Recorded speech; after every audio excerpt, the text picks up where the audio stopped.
В одном из самых престижных районов большого города, где небоскребы отражали яркое солнце, и каждое утро спешили деловые люди в идеально выглаженных костюмах, стояла девушка по имени Лиза. На руках у нее крепко спала маленькая дочь Мэй, беззащитное и хрупкое создание, которое согревало лишь материнская любовь. Лиза была бездомной. Ее одежда была старая и испачканная, а волосы спутанные и грязные. Она каждый день искала хоть какую-то возможность прокормить себя и дочку, но мир вокруг был жесток и равнодушен. Однажды, когда вечер уже начал опускать свои тени, Лиза набралась смелости и подошла к огромному особняку, где проживал один из самых известных и успешных миллиардеров города, Ричард Хант. Она робко постучала в дверь и тихо спросила у охранника: «Можно я уберусь у вас за еду?» Ее голос дрожал, а сердце билось так, что казалось, вот-вот вырвется наружу. Охранник удивленно посмотрел на нее, не зная, что ответить, но потом, не без любопытства, позволил зайти и сообщил о незнакомке хозяину. Ричард Хант был человеком, привыкшим контролировать каждый аспект своей жизни. Для него деньги были решением любых проблем, а люди – инструментами. Но в тот момент, когда Лиза вошла в его дом с дочкой на руках, он почувствовал нечто иное, удивление и какую-то глубокую, почти забытью человечность. Лиза начала убирать дом. Она была аккуратна, бережна, и словно каждая вещь для нее имела особое значение.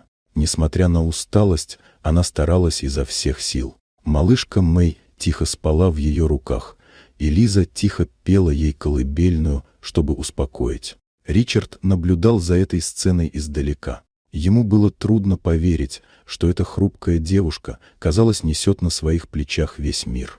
После того, как уборка была закончена, Ричард пригласил Лизу сесть и спросил ее историю. Сначала она молчала, боясь довериться, но потом рассказала все, как была талантливым архитектором, как из-за предательства близких ее обвинили в краже, как потеряла работу, дом и семью, и как теперь у нее осталась лишь маленькая Мэй. История Лизы потрясла Ричарда до глубины души. Он осознал, что перед ним человек с огромным потенциалом, силой духа и неиссякаемой любовью к своему ребенку, несмотря на все испытания. Он решил помочь ей не только временно, но и изменить ее жизнь. Ричард предложил Лизе работу в своей компании. Она могла занять позицию, которая позволила бы ей применить свои знания и талант. Кроме того, он организовал для них с Мэй отдельное жилье, где они могли бы начать новую жизнь без страха и лишений. Прошло несколько месяцев. Лиза успешно влилась в коллектив, восстановила уверенность в себе и начала строить свое будущее. Мэй выросла в любви и заботе, а Ричард часто навещал их, став для них чем-то большим, чем просто меценат, настоящим другом. Вся эта история началась с одного простого и смелого вопроса: «Можно я уберусь у вас за еду?» Вопроса, который изменил судьбы многих людей и доказал, что иногда человеческое достоинство и надежда сильнее любых обстоятельств. Вот такая удивительная история.